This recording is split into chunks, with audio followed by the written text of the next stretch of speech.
Dia. Sandra está conectada, ¿no? Yo la veo. Hola Bruno, Hola, buen día.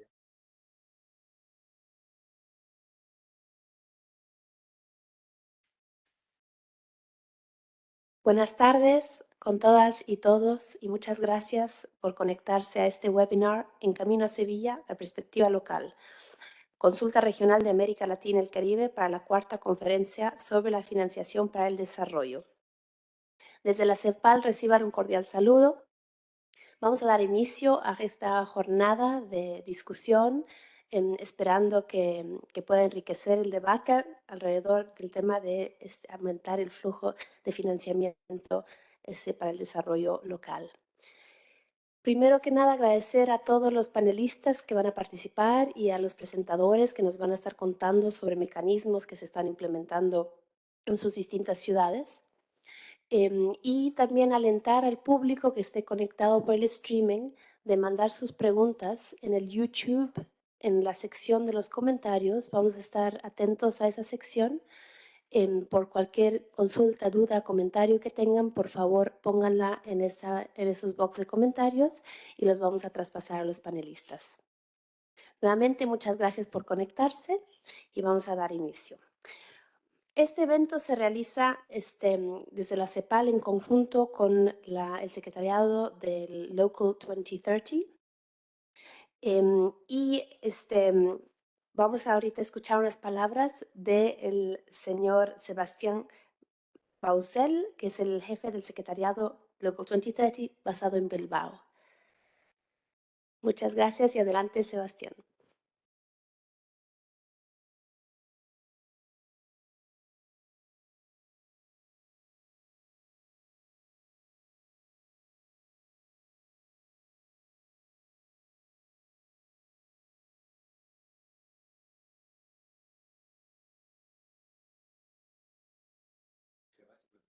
Pero, Sebastián o Íñigo, quizás podría tomar la palabra Íñigo o Mósimo.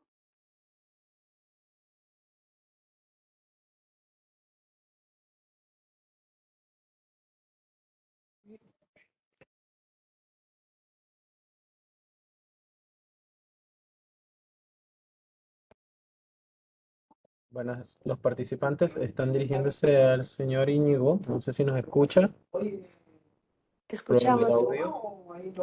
Sí, por acá de stick. Solo que el señor Íñigo está conectado y ya no. Ahí, volvió. No sé si nos escucha y puede abrir su micrófono, por favor. Señor Íñigo.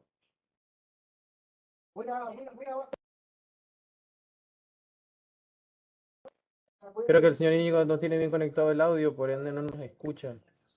Mientras se están resolviendo los problemas técnicos, entonces paso la palabra a Diego Aulestia, el jefe de la Unidad de Asentamientos Humanos de la CEPAL. Muchas gracias, Fiona, y muy buenos días. Perdón, quitamos el eco acá.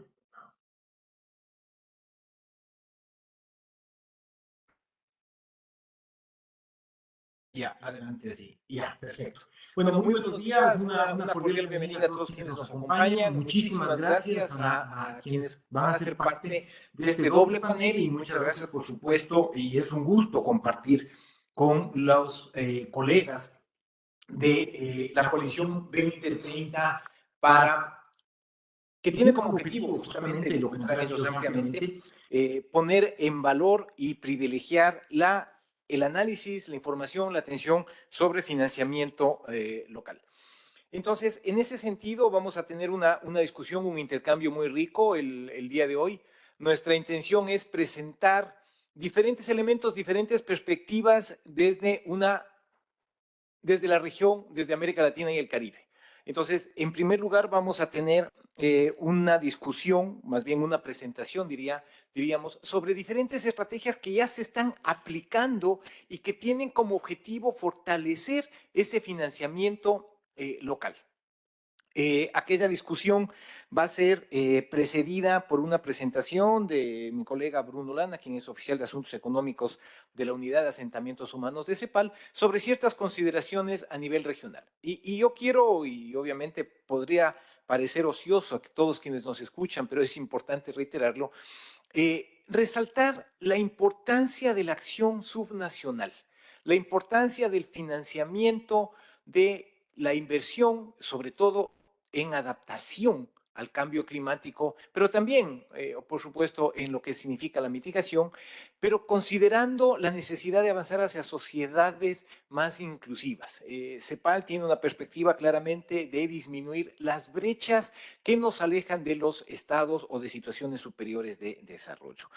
En esa línea, insisto, muy grato para nosotros ser parte de este esfuerzo que está siendo coordinado por la coalición local 2030 y que pretende avanzar en el cumplimiento de los objetivos de desarrollo sostenible.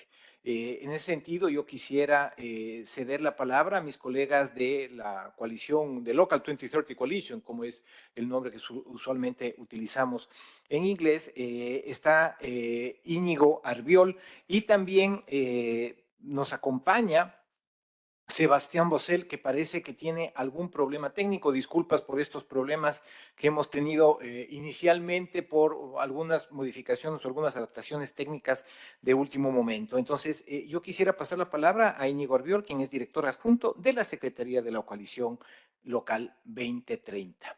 Íñigo, por favor, adelante. Creo que tiene algunos problemas, Íñigo, para escucharnos. Bueno, yo creo que mientras solucionamos esos problemas técnicos, más bien vamos hacia ti, Bruno, por favor, con la presentación de la situación regional. Adelante, por favor, Bruno Lano, oficial de Asuntos Económicos de CEPAL.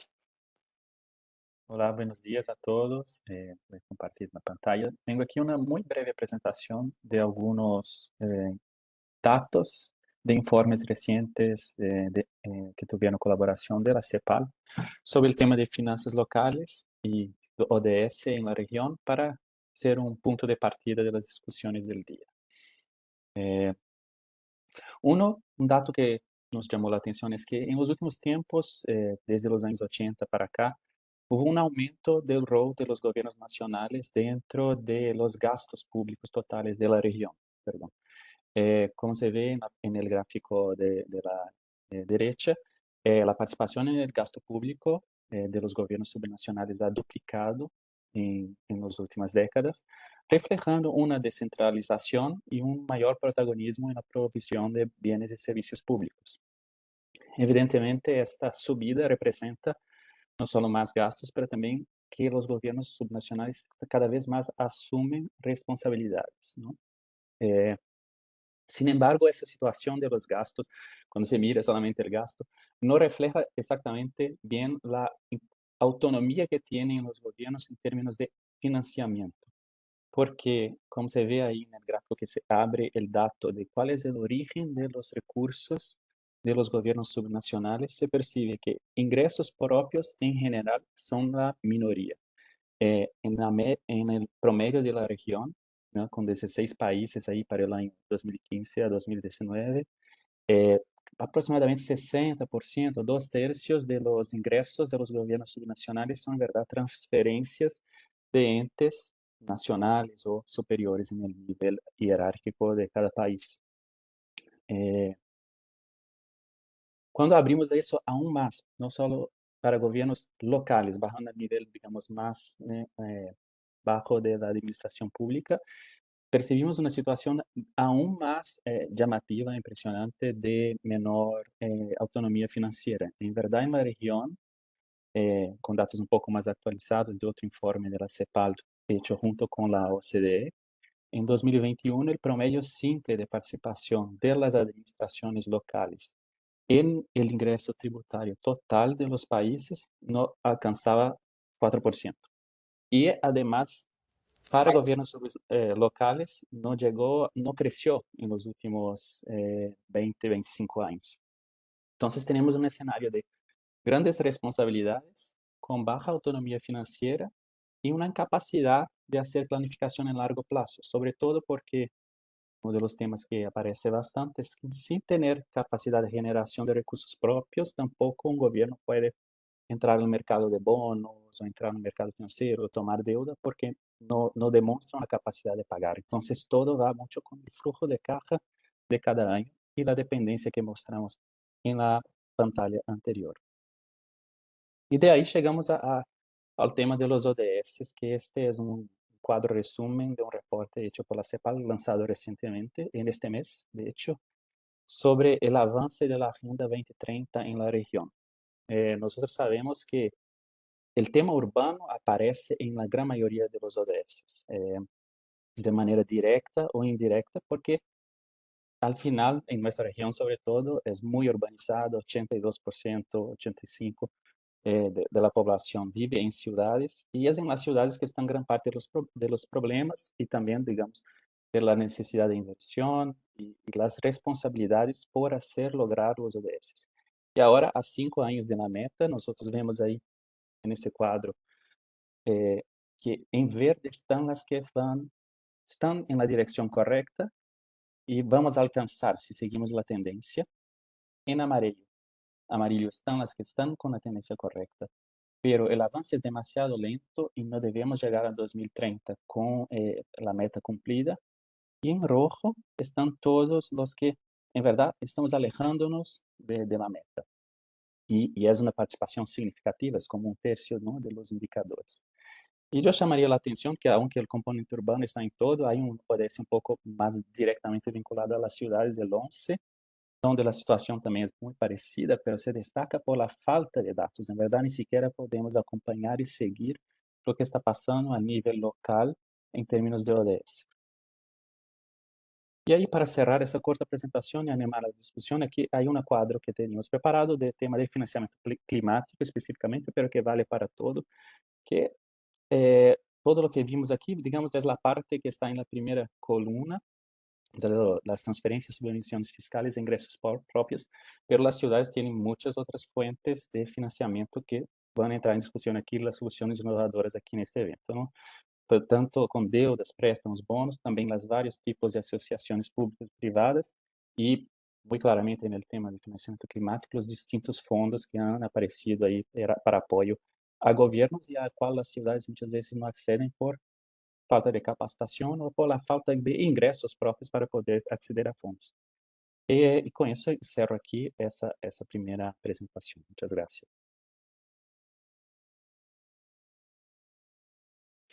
Muchas gracias, Bruno. Excelente. Muchas gracias por esa introducción al tema que vamos a estar discutiendo por el resto de la jornada de hoy. Parece que ya hemos logrado solucionar los problemas técnicos, pedimos disculpas. Entonces paso ahora la palabra a Sebastián Bausel, del jefe del secretariado de la Coalición 2030. Desde Bilbao, les paso a Sebastián. Buenos días, buenas tardes a todos. ¿Me pueden ver y oír correctamente? Sí, Sí, muy te vemos bien. y te escuchamos, Sebastián. Adelante. Perfecto. Ya llegó la Fiona. Muchas gracias por la invitación.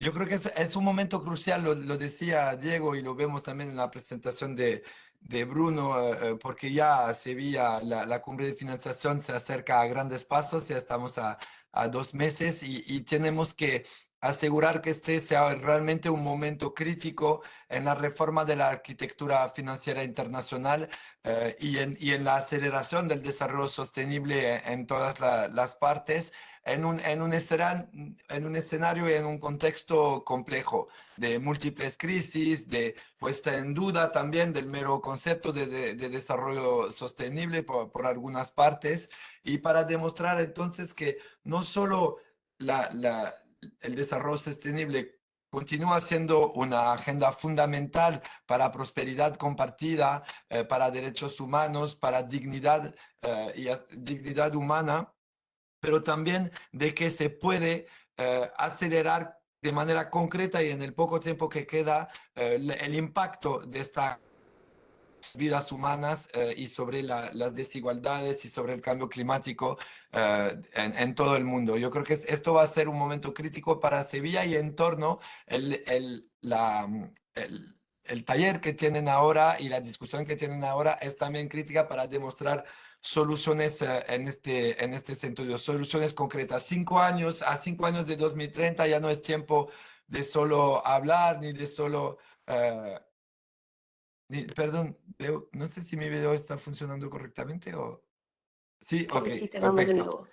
Es momento de avanzar solo conceptos o solo estrategias, hay que acelerar la acción y ponerla a escala para realmente tener el impacto sistémico y transformador que la Agenda 2030 demanda en sus aspectos económicos, pero también sociales, medioambientales, culturales. Y ahí el nivel local es fundamental y por eso también la importancia del taller de hoy, que forma parte, como lo diré en breve, de un proceso más amplio y de índole global, porque a nivel local, si miramos al desarrollo sostenible, es donde el contrato social se materializa, es donde los empleos se crean o no, es donde la inclusión social o socioeconómica se consigue o no se consigue, y como tal es donde el desarrollo sostenible en términos de prosperidad, en términos de solidaridad, en términos de buena gobernanza, se materializa o no. Es también donde la acción climática al final encuentra el impacto del cambio climático y su impacto sobre las vidas humanas.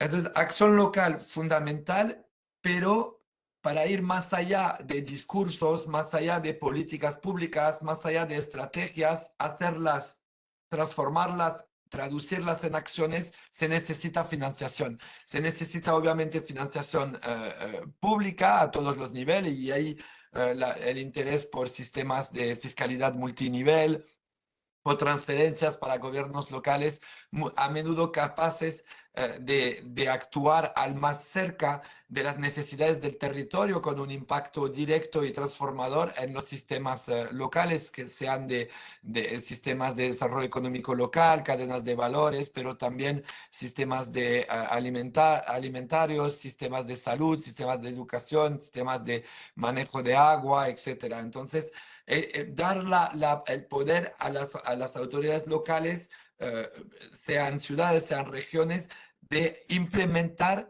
las políticas públicas respecto a las prioridades a la realidad de los contextos en los que viven. Pero también finanza privada y cómo conseguimos con financiación público-privada canalizada a través de una visión compartida del desarrollo en territorio, tener este impacto transformador del que hablaba y también conseguir más eficiencia del gasto público, más coherencia en políticas públicas y del lado privado también una visión de largo plazo, más estabilidad para que la inversión transformadora que el sector privado asegura pueda encontrar este ambiente, este entorno favorable para la transformación de los modelos de negocio, de las cadenas de valores, etcétera. Y esto es también una cuestión de resiliencia en tiempos de crisis, donde tanto lo público como lo privado tienen que ser capaces de tener confianza entre sí y también en el futuro para poder invertir en acciones, en procesos transformadores. Todo esto hace la localización fundamental y la localización de la financiación fundamental de cara a Sevilla, y de ahí el proceso y el taller de hoy organizado por CEPAL con nuestro apoyo, y gracias otra vez a Diego y Fiona por haberlo organizado. Y también, como lo decía, como es tiempo de acción, la importancia de escuchar soluciones que funcionan. No solo decir hay que localizar, es importante localizar, pero mostrar el impacto diferenciado de cuando sí se localiza la financiación, sea pública, sea privada, sea mixta. Si consigue un impacto diferenciado, se acelera la Agenda 2030 y lo tenemos que escalar las soluciones que sirven, extenderla a otros contextos, adaptándolas a otros países, a otras regiones, para poder avanzar en el marco, en el ámbito más general de la reforma de la arquitectura financiera internacional hacia el desarrollo sostenible para todas y todos.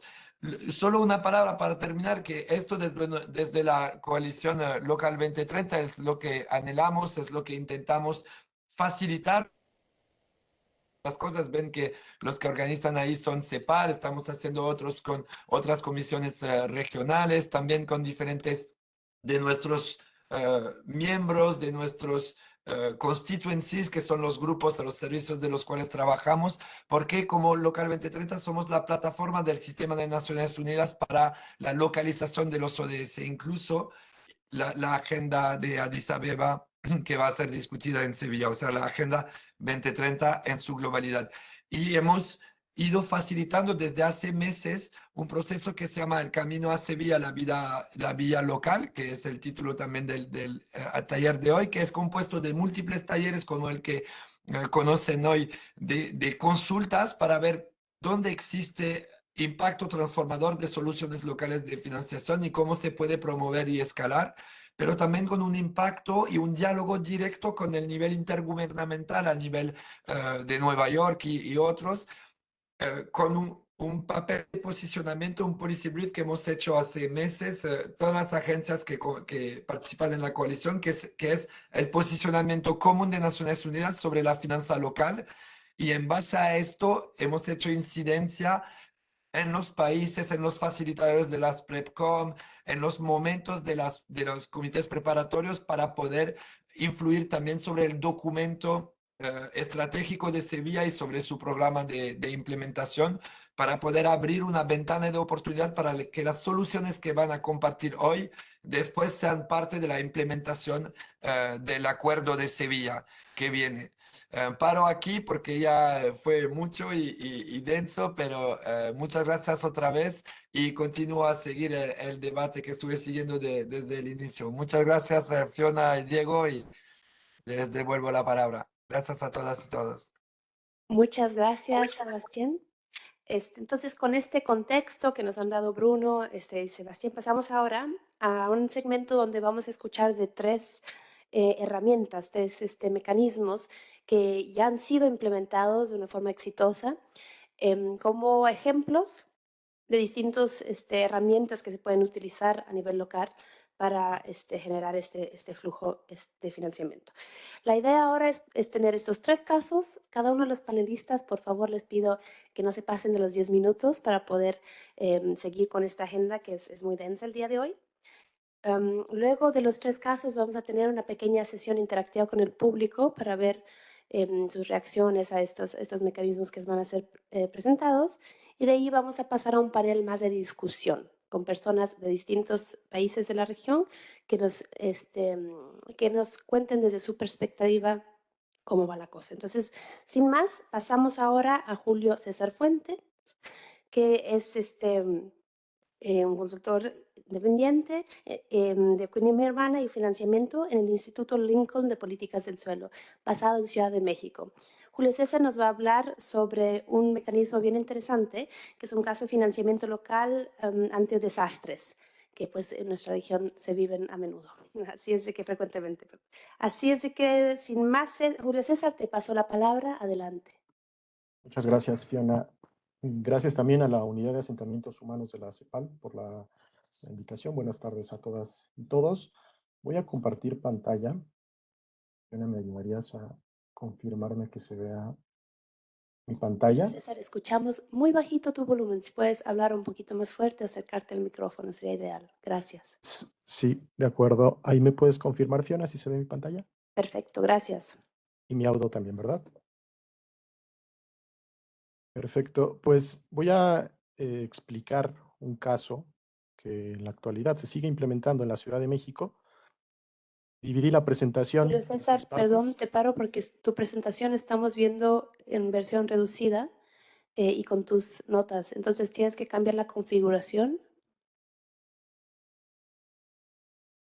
A ver, vuelvo a compartir. Don Julio, disculpe, Jorge Chávez por acá. ¿Puede volver a presentar y yo lo guío para ajustar su presentación? ¿Está con doble cámara usted? ¿Con doble monitor? Sí. Ya, ahí Se tiene arriba que ver. dice configuración de visualización. Más arribita su cursor. Lado izquierdo, izquierdo. Ahí, ese. Duplicar presentación. Perfecto, muchas gracias. Gracias a ti. A ver, entonces la presentación la dividí en 3 partes. Procuraré no rebasar los 10 minutos. En la primera parte hablaré sobre el contexto. Después me centraré en el instrumento que se diseñó en la Ciudad de México para reconstruir los edificios destruidos. Y finalmente hablaré un poco acerca de algunos retos y oportunidades. Bueno, como algunos sabrán, México es un país dividido por 32 entidades federativas. ¿Y qué pasó? El 19 de septiembre de 2017 ocurrió uno de los sismos más destructivos en la historia del país. El sismo tuvo un epicentro en el centro sur del país. Voy a ver si puedo resaltar. Aquí está.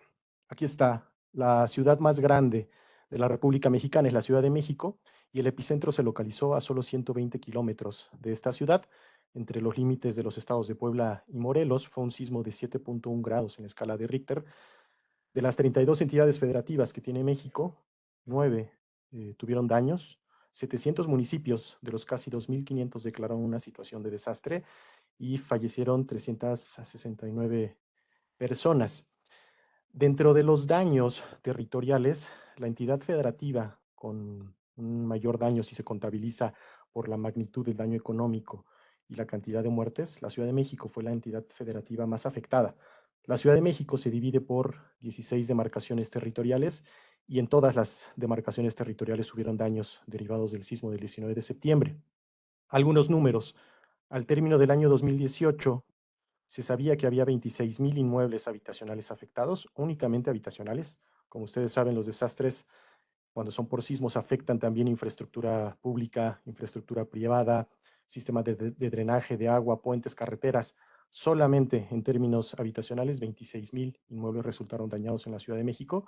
Según el Centro Nacional de Prevención de Desastres, en aquel entonces, en el 2018, se estimaba que el costo de la reconstrucción tan solo en la Ciudad de México iba a ascender a más de 2,000 millones de dólares. Y hasta el año 2024, el presupuesto que había destinado a la Ciudad de México ya rebasaba los 1,300 millones de dólares. En el caso particular de las viviendas, ustedes saben, también existen viviendas que tuvieron daños, pero que no fueron daños totales o que implicaban la reconstrucción total. Pero había viviendas, y este es el mapa que se ve reflejado del lado izquierdo. Estas son las viviendas que tuvieron pérdida total, es decir, aquellas viviendas que se tenía que reconstruir por completo. Y la distinción por colores es así. El color rojo identifica los edificios o las unidades habitacionales verticales que están concentrados principalmente en las alcaldías de Cuauhtémoc, Benito Juárez y Coyoacán. En color verde tenemos las viviendas unifamiliares. Pero esta distinción fue lo que a la autoridad pública le dio pie para la formulación de políticas públicas diferenciadas en términos de cómo atender a la vivienda destruida. En este caso en particular, ante esta fuerte restricción del presupuesto local del gobierno de la Ciudad de México, la pregunta es cómo financiar la reconstrucción de estos edificios habitacionales destruidos, que sabemos que están muy bien localizados y que tienen ciertas condiciones de localización. Y lo que hizo la Ciudad de México fue optar por una política específica que consistió en aumentar el potencial edificatorio y el potencial comercial de los edificios destruidos. ¿En qué consiste esto? Si tenemos un edificio, por ejemplo, de este tipo, con 4 niveles y una planta baja utilizada para estacionamiento, ya sabemos bien en dónde está localizado. Este mismo edificio fue el que se destruyó después del sismo del 2017. Después de su demolición, el objetivo de aumentar este potencial edificatorio era esto. Nosotros lo que queremos es reconstruir, o lo que hizo el gobierno de la Ciudad de México fue que sí, se reconstruyan los 4 niveles con los cuales consistía el edificio antes del sismo, pero incrementar el potencial edificatorio. ¿Eso qué implicaba? Modificar al menos 4 variables. La superficie total, es decir, los metros cuadrados construibles, los niveles sobre los cuales se iba a construir el nuevo edificio, la cantidad de departamentos, es decir, incrementar la densidad constructiva y habitacional al interior de los edificios. Y otro elemento fue que se consideró que esos nuevos edificios incluyeran plantas bajas comerciales. ¿Para qué? Para que estas unidades adicionales y estos locales comerciales adicionales que se iban a construir se pudieran poner a la venta en el mercado inmobiliario, y el objetivo último era financiar parcial o totalmente la reconstrucción de los edificios destruidos. Es decir, para reconstruir este edificio antes del sismo, el gobierno de la ciudad optó por incrementar su potencial edificatorio y que mediante la venta de estos departamentos y de estas unidades comerciales adicionales se pudiera financiar parcial o totalmente la reconstrucción de esos edificios. Acá tenemos un caso, por ejemplo, si era un edificio de 1000 metros cuadrados, se incrementaba su potencial edificatorio en 35% para que se pudiera construir un nuevo edificio de 1350 metros cuadrados y así sucesivamente. Normalmente el incremento del potencial edificatorio fue hasta 35% adicional. ¿Cuáles eran las condiciones y ventajas de este instrumento? Que iba sin costo para los damnificados, además de que se reducía el monto del financiamiento local, es decir, de los subsidios directos que tenía que dar el gobierno de la ciudad para el caso de la reconstrucción de los edificios destruidos, se reducía ese monto de financiamiento. Se trataba de edificios nuevos, con nuevas normas de seguridad estructural, y que además debían de incorporar esquemas de reducción de emisiones de dióxido de carbono. Una de las más importantes ventajas es que estos edificios tenían que estar ubicados en la misma localización y que además tenían las mismas dimensiones antes de lo que tenían los edificios previo al sismo. Este elemento es muy importante, ya como lo mencionaba Sebastián, para casos de reconstrucción post-desastre normalmente se suele dirigir a la población hacia lugares alejados, porque es en donde el valor del suelo es más barato.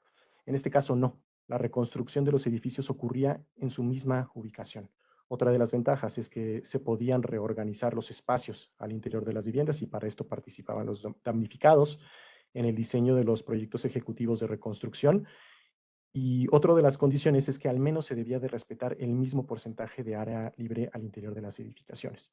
Aquí quiero presentar brevemente un caso, es el caso de Pacífico 223. Este caso es anecdótico porque fue el primer edificio que logró reconstruirse mediante este esquema de incrementar el potencial edificatorio. Consistía en un inmueble con 2 torres de vivienda. Acá tenemos a la población de los propietarios del edificio. Estos fueron los daños que tuvo el edificio, fueron daños estructurales que implicaron la demolición total del edificio. Y después de haber implementado este instrumento de potencial edificatorio, se logró financiar entre el 70 y el 80% de la reconstrucción total del edificio mediante la venta de viviendas y locales comerciales. Estas son las imágenes de cómo era el edificio de Pacífico 223 antes del sismo. Estas son las imágenes del render de cómo quedó el edificio después de la reconstrucción. Y para finalizar, algunos retos y oportunidades de la implementación de este instrumento. El caso de la reconstrucción de los edificios en la Ciudad de México mediante el esquema de incrementar el potencial edificatorio es único en América Latina. No existe otro caso documentado en donde se haya puesto en marcha este tipo de instrumentos para reconstrucción post-desastre. Sin embargo, este tipo de instrumentos, no solo la venta, los derechos adicionales de construcción, sino otros instrumentos urbanísticos con base en suelo, tienen un alto potencial para contribuir al financiamiento local de las ciudades de América Latina. Uno de los retos importantes a considerar es que la implementación de este tipo de instrumentos implica varias condicionantes de carácter social, técnico, político, jurídico, económico, pero la oportunidad es que se pueden lograr múltiples propósitos mediante la implementación de estos instrumentos, como puede ser la conservación de áreas naturales protegidas, preservar edificios patrimoniales, ampliar el presupuesto público, mitigar impactos viales de grandes obras de infraestructura o de grandes edificios habitacionales, proveer de infraestructura a las ciudades y renovar áreas degradadas. Este instrumento en particular se sigue implementando en la Ciudad de México. La reconstrucción después del sismo en Ciudad de México, después del 2017, continúa hasta la fecha. Este instrumento se sigue implementando. Tuvo varios obstáculos, pero sobre la marcha la autoridad capitalina ha logrado saltarlos y continuar con la implementación. Para finalizar, este caso está documentado en 2 publicaciones, incluso fue acreedora de un premio latinoamericano en estudios urbanos y ambientales. Agradezco mucho el tiempo y la invitación. Muchísimas gracias, Julio César. Un caso muy interesante y un poquito más tarde vamos a tener tiempo un poco de discutir y reflexionar un poco más. Así es de que sin más, voy a pasar ahora, nos movemos al Ecuador, a la ciudad de Cuenca, donde Sandra Pacheco, que es arquitecta urbanista en Cuenca, nos va a contar sobre un ejemplo de movilidad y cómo se financió la infraestructura para el sistema bastante moderno que tiene la ciudad de Cuenca al día de hoy. Sandra, adelante, la palabra es tuya.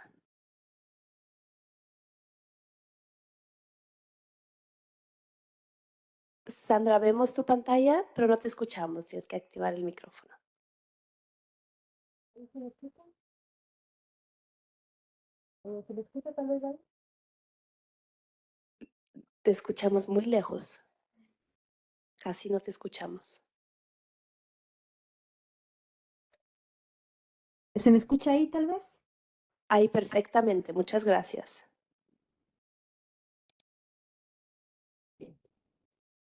Buenos días con todos y todas.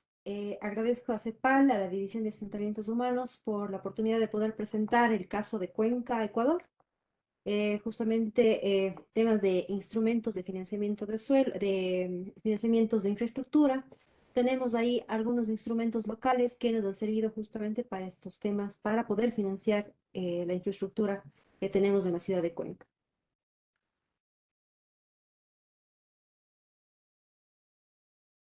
Bien. Un poquito contándoles el contexto local, su población, bueno, Cuenca es una ciudad intermedia que está al sur del Ecuador, tiene una población de 596.000 habitantes aproximadamente y sus ingresos los percibe del sector terciario, servicios y comercios, también por parte de la manufactura y también es un rubro importante el tema industrial. Es importante conocer que desde 1999 hay dos hitos importantes tanto en transporte como en la intervención de espacios públicos. Desde 1999 vemos ahí toda una línea del tiempo en que se fueron haciendo justamente por un tema, una problemática que ya venía en la ciudad, especialmente su centro histórico, que es la centralidad de mayor jerarquía y la que concentra la mayor parte de servicios, tanto el tema político, el administrativo y la gestión, y la demanda de viajes es justamente el centro histórico, entonces esto presentaba ya problemas de tráfico, por lo que se ha venido actuando desde el año 99 hasta la fecha en temas de transporte. Por otro lado, y paralelamente, se venía trabajando ya en temas de espacio público, pero esto se hace más evidente con la declaratoria de Cuenca Patrimonio Cultural de la Humanidad, entre los que se dan algunas directrices para el tratamiento de espacios públicos, especialmente en el área del centro histórico. Y referidos también al tema de movilidad, tenemos, bueno, ahí, bueno, muestro ahí unas imágenes en la parte de arriba, donde dice 2006, ya fueron unas intervenciones, justamente el tema de movilidad, era una vía, la avenida 12 de abril, una vía de doble circulación, en la que se dejó un solo carril y se aprovechó para ganar área verde y dar una infraestructura para el peatón. De la misma forma, en el centro histórico, en la Plaza La Merced, bueno, vemos ahí una imagen, la imagen de abajo, totalmente ocupada por el vehículo privado. Lo que se hizo es trabajar justamente un tema de accesibilidad en plataforma única y a la vez también ganar ese espacio para el peatón. Hacia el 2012-2014 se implementan algunas de las primeras ciclovías en la ciudad de Cuenca, pero eso es un tema, digamos, que iba paralelo y no iban en conjunto hasta que en el 2015, perdón, con el Plan de Movilidad y Espacios Públicos se cambia el paradigma y la visión en temas de planificación. Y lo consecuente, pues ya dentro de desde el PDOT, el PUCS, se generan ya unas estrategias pensadas ya en la ciudad justamente en temas de movilidad sostenible. Y ahora el último, que se está trabajando en temas de la electromovilidad con el 2023, que tuvo el aporte de GIZ justamente para desarrollar el plan. Ahora bien, hemos visto algunas de las infraestructuras que se han realizado en la ciudad de Cuenca y justamente, como les había mencionado, hay unos impuestos locales que nos han servido para financiar este tema. Hay que indicar también que tenemos el marco nacional también desde la Constitución en su artículo 264, dentro del Código Orgánico Territorial, el COTAD, en su artículo 186, que nos permiten justamente a los municipios generar instrumentos de financiación local. Indicado esto, pues tenemos primero el impuesto predial, que también es un instrumento que nos ayuda a recaudar de alguna forma y, por ejemplo, por temas del tranvía que ya vamos a ver a continuación, ha servido también para poder financiar este tipo de infraestructuras. Y nuestro instrumento y el que más recauda es justamente la contribución especial de mejoras. Y a lo largo del tiempo se ha ido innovando según lo que la ciudad ha ido necesitando, pues tenemos que si, digamos, de acuerdo a la cobertura y a la complejidad también de la obra, este instrumento recauda la totalidad del costo de la obra, pero no el valor del suelo o ese plusvalor que podría tener en una revalorización del suelo. Lo que hace es justamente este instrumento es recuperar al 100% el valor invertido de la municipalidad para obra pública. Como les había mencionado, hay tres categorías que son las locales, las sectoriales, justamente si van a brindar un sector, y las globales que están contempladas, que son obras o proyectos estratégicos que van a poder dar un servicio a toda la ciudad. Con este instrumento tenemos los datos del año 2024, que se recaudó 29.815.000 dólares, que esto nos ha servido para financiar algunos proyectos de infraestructura y entre ellos el tema de movilidad sostenible. Vemos también en la gráfica, y también se tiene la tendencia, si bien es un estudio realizado eh, para el 2014, Cuenca se mantiene justamente como referente a nivel nacional en el tema de cómo se ha implementado el tema de contribución especial de mejoras y también siempre es el principal recaudador en ese tipo de instrumento. Si comparamos el presupuesto municipal que tiene la ciudad, que tuvo pues 250 millones del año 2024, dentro de las asignaciones del gobierno en el presupuesto general del Estado, se tuvo la cantidad de 38 millones de dólares. Y comparando con los 29 millones, vemos que realmente es un instrumento fuerte, la contribución especial de mejoras para poder realizar obra pública en la ciudad de Cuenca. También hay otro instrumento que se generó, es la ordenanza también para la promoción y fortalecimiento de la movilidad activa, que también nos ayuda a recaudar para estudios, consultorías, también la infraestructura ciclable, y esta ordenanza nos permite también dar mantenimiento a las redes de ciclovías existentes. Por concepto del año 2004 se recaudó 755.000 dólares aproximadamente en conceptos para el fortalecimiento y promoción de la movilidad activa. Hay justamente unos dos proyectos estratégicos, tanto el tranvía como la red de ciclovía Cuatro Ríos. En cuanto al tranvía, como les había mencionado, bueno, tuvo un costo de 315 millones de dólares y para una ciudad intermedia que, como les había mencionado, los ingresos que tiene, que viene del sector terciario y también, bueno, hay unos aportes de manufactura e industria, se hace complicado si dependiéramos únicamente de temas del gobierno central.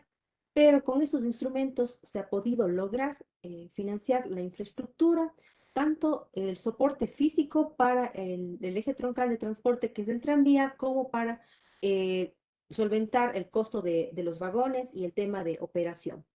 Hacia el 2020, desde el 2020 aproximadamente en marzo, empezó a funcionar este sistema tranviario y con una asignación que le toca cubrir a Cuenca de esos 315 millones de dólares, al menos 50 millones de dólares los está recaudando tanto del impuesto predial y lo propio también que se hizo con el instrumento de contribución, perdón, contribución especial de mejoras, que se hace también que se hizo la recaudación para la infraestructura de soporte.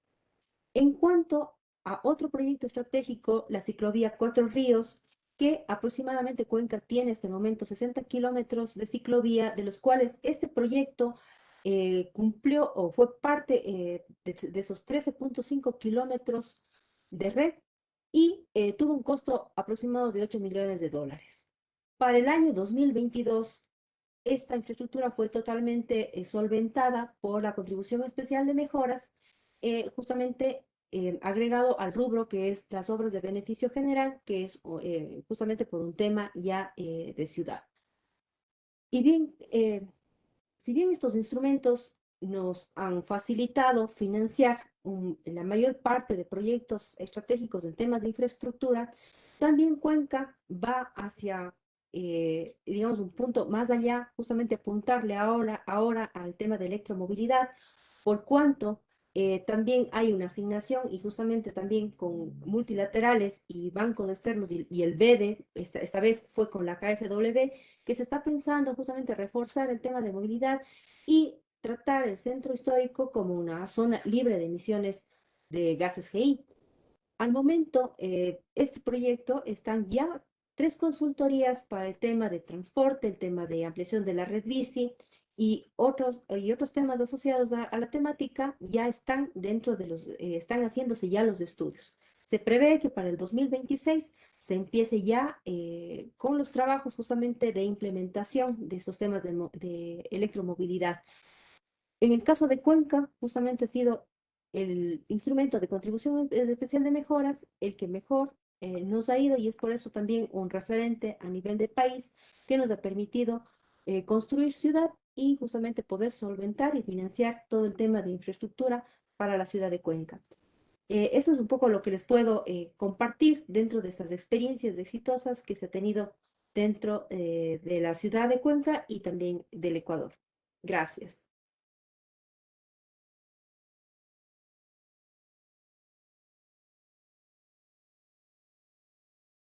Muchas gracias, Sandra. Gracias. Un caso muy interesante y un sector distinto. Ya tenemos un tema más de desastres, de edificaciones, aquí con el tema de movilidad. Y ahora vamos a pasar y nos movemos a Brasil. Aquí Tatiana Antonelli, que es la gerente de planificación urbana en Sao Paulo Urbanismo, del municipio de Sao Paulo en Brasil, nos va a contar sobre una iniciativa de financiamiento para la recuperación de áreas centrales subutilizadas en la ciudad de Sao Paulo. Tatiana, adelante.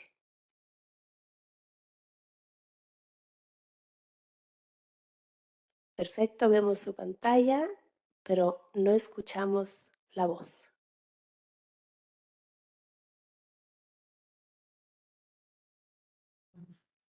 ¿Me escuchan? Ahí perfectamente. Adelante, Tatiana. Muchas gracias. Antes de nada, agradezco sinceramente a Fiona y Diego por la invitación y por promover este espacio. Está mudo. ¿No? Está mudo. El público no me escucha, me parece. Escuchábamos, sí. Escuchamos perfectamente. Perdón. Volviendo, agradezco sinceramente por la invitación y por promover este espacio de diálogo y espero que este encuentro contribuya a fortalecer la cooperación entre la ciudad de São Paulo y CEPAL. También agradezco las intervenciones iniciales que trajeron reflexiones muy potentes y espero que lo que presento ahora se conecte con esas discusiones porque los desafíos mencionados son exactamente los que enfrentamos en São Paulo. Como gerente de planificación urbana en São Paulo Urbanismo, coordino el desarrollo de los planes de intervención urbana, que llamamos de PIUs, instrumentos previstos en el plan director que estructuran transformaciones urbanas, articulando planificación físico-territorial con políticas sectoriales y mecanismos de financiamiento. En lo que respecta al cambio climático, no podemos dejar de subrayar que la mitigación de sus impactos pasa necesariamente por enfrentar la vulnerabilidad social, especialmente en las ciudades del sur global. Y es el punto clave de la estrategia de financiamiento del sector central. El objetivo de esas estrategias no es solo financiar proyectos puntuales, sino revertir una trayectoria histórica de desarticulación entre planificación urbana y gestión fiscal y capacidad de implementación. Y eso en el contexto brasileño implica enfrentar las tensiones propias de un federalismo de 3 niveles. Tatiana, perdona por interrumpirte, pero no están pasando las láminas, solo vemos la lámina inicial. ¿Cómo faço? ¿Funcionó? Sí. Ahí está. Es importante contextualizar que la formulación del PIU y la aprobación de la ley pasaron casi 10 años. Ese intervalo por sí solo ya representa un desafío significativo para la implementación. A lo largo de ese periodo, no solo hubo cambios en el proceso legislativo, sino también revisiones en las leyes estructurantes como el Plan Director, la Ley de Parcelamiento, Uso y Ocupación del Suelo, que alteraron el marco normativo y financiero originalmente previsto. Un breve introducción y contexto. Quiero empezar con la contextualización del centro de São Paulo, con un territorio de convergencia metropolitana que concentra una densa red de transportes, actividades terciarias y equipamientos públicos. Aunque recibe diariamente flujos poblacionales, es muy difícil esa palabra, significativos, y vivió un progresivo vaciamiento habitacional y económico.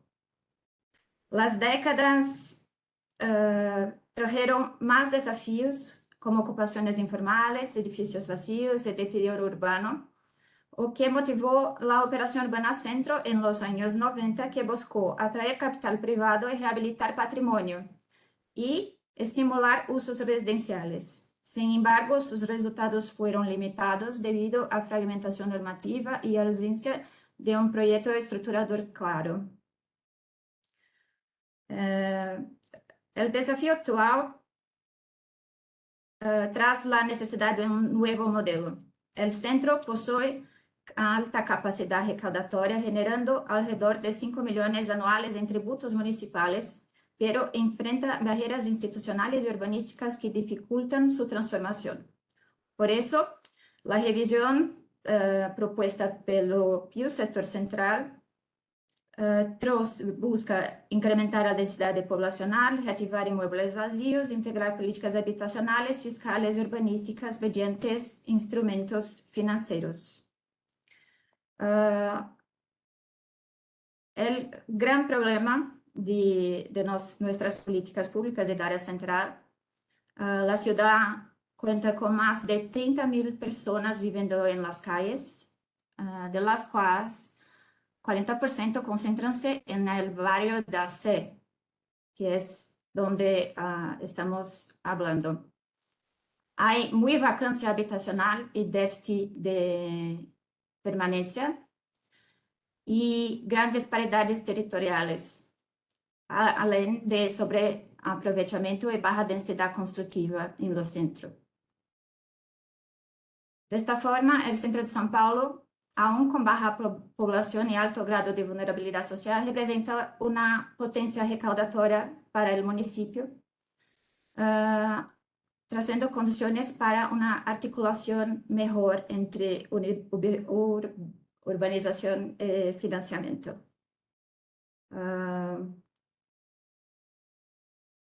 El caso del sector central, el primer instrumento que traigo es el bono equivalente inspirado en la lógica de los títulos de potencial constructivo adicional, pero sin la complejidad regulatoria de los valores inmobiliarios. El bono equivalente es un título,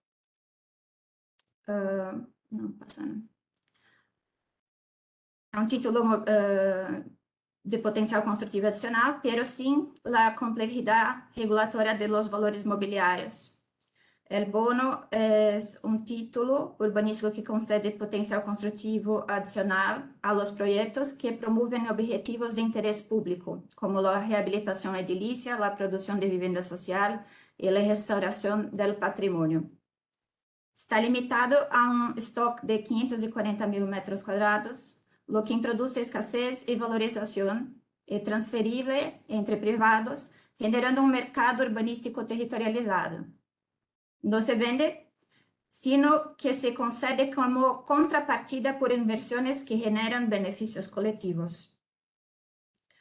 El segundo instrumento que trabajamos en el PIU Sector Central es la subvención económica. La ley permite que el municipio cubra hasta el 25% del costo de obras como retrofits, nuevas construcciones y restauración patrimonial, siempre que contribuyan con externalidades positivas para la ciudad. Este incentivo está anclado en la cuenta segregada de la IU dentro del Fundurb, funcionando como un embrión de fondo rotatorio urbano y permite reducir riesgos y movilizar capital privado. Se trata de una especie de un modelo de financiamiento mixto, como un blended finance, tal como podemos ver en otros locais do mundo. Também projetamos no âmbito do PIO Setor Central o mecanismo de adoção de diretrizes de inversión prioritaria, que são ferramentas que vinculam as metas do PIO com o presupuesto municipal. Esto aporta previsibilidade institucional e permite alinhar a ejecução urbana com a lógica fiscal. É uma forma de traduzir os planos urbanísticos em política pública efetiva, lo que favorece alianças público-privadas e reforça a governança. Gostaria de mencionar que conviene aclarar que as modificações recentes do PDE e Lei de Parcelamento impactaram diretamente a estrutura de financiamento inicialmente prevista para a IU. As revisões legais cambiaram de forma significativa o sistema de recaudação, además de alterar o zoneamento urbano que afetou o cenário de financiamento desenhado em la etapa da formulação do plano. Por isso, o vínculo progressivo de las PDIs com as peças orçamentárias do município se vuelve fundamental para garantizar uma implementação por etapas que combine recursos ordinários e instrumentos financeiros mais inovadores. Nesta lámina, nesse slide, tratamos do quarto componente estruturador do PIO, que é o VLT, Vehículo Ligero sobre Rieles. No es solo un proyecto de transporte, más una inversión ancla que estructura el territorio. Será financiado por un modelo mixto, lo que refuerza su viabilidad financiera y urbana y conecta frentes estratégicas del centro, estimulando el aprovechamiento de vacíos urbanos y fortalece la adhesión al régimen de la IU. El VLT es una pieza clave para articular movilidad, valorización del suelo y reactivación urbana integral. Por tanto, se trata de un modelo inspirado en buenas prácticas internacionales, alineado con los objetivos del desarrollo sostenible y diseñado para ser replicable. Al combinar valorización del suelo, incentivos económicos y gestión integrada y planificación urbana orientada a resultados, esperamos que el PIL del sector central posicione São Paulo como uma referência de inovação urbanística. Eso, muchas gracias.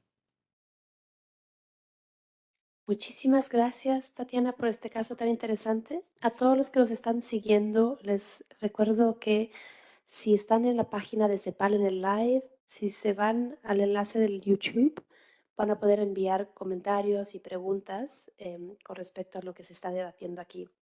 También informar que en la página del evento, en nuestra plataforma urbana, vamos a colgar todos estos casos, estas presentaciones, para que puedan indagar más con los enlaces. Ahí en la última lámina, Tatiana puso algunos sus reseñas. Entonces, esta información va a estar a disposición para poder consultarla y ojalá les sirva para replicar y para discutir posibles acciones en otras ciudades de nuestra región.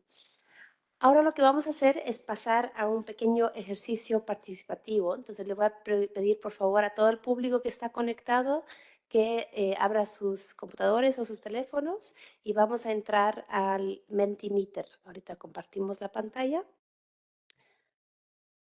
para que puedan seguir este enlace o escanear el código y los lleva directamente a la encuesta, o entrar en la página menti.com con el código 69578312.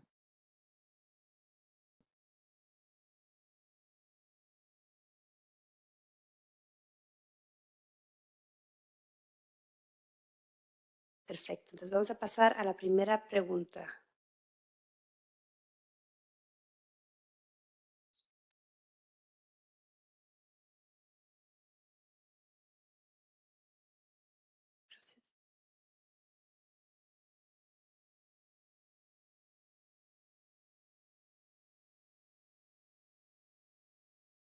Perfecto. Y entonces aquí sí pueden contestar si ven factible la implementación de algunos de estos ejemplos que presentaron Julio César, Sandra y Tatiana, si en sus distintos contextos, en sus países, en sus ciudades, ven posible la implementación de mecanismos parecidos. Aquí es interesante ver pues, la replicabilidad de este tipo de instrumentos, de estos tipos de casos y la importancia de tener estas instancias de compartir lo que se está haciendo en las distintas ciudades de la región para compartir experiencias y replicarlas. Y esto es pues ahí vemos que hay varias personas que creen que estos sí son replicables. Por lo tanto, los invitamos a indagar más sobre estos casos. Muy bien. Pasamos a la siguiente pregunta. Y en esta pregunta, la idea es que nos digan en su opinión cuáles son los mayores retos en general, no solo aplicado a estos tres casos, sino en general, ¿cómo ven ustedes los mayores retos en sus ciudades, en sus localidades para ampliar la capacidad financiera? Aquí les damos unos minutitos porque la respuesta es un poquito más. Ahí ya vamos con unas respuestas. Aquí estamos entonces viendo el tema de la corrupción, capacidades institucionales, capacidades técnicas y legales, falta de autonomía municipal, clara autonomía fiscal se repite, capacidades, entonces vemos aquí que se está repitiendo bastante el tema de las capacidades. Resistencia, claro, resistencia al incremento de impuestos. A nadie le gusta ser el que aumenta el impuesto. Temas de burocracia, voluntad política. Perfecto, muy interesante. Entonces vamos a pasar a la siguiente pregunta. ¿Qué otros instrumentos se podrían aplicar? No sé si hay unos casos en sus ciudades, en sus localidades, que podrían ser interesantes para que los demás conectados los conozcan o indaguen más al respecto, o de qué instrumentos conocen que podrían potencialmente ser aplicados.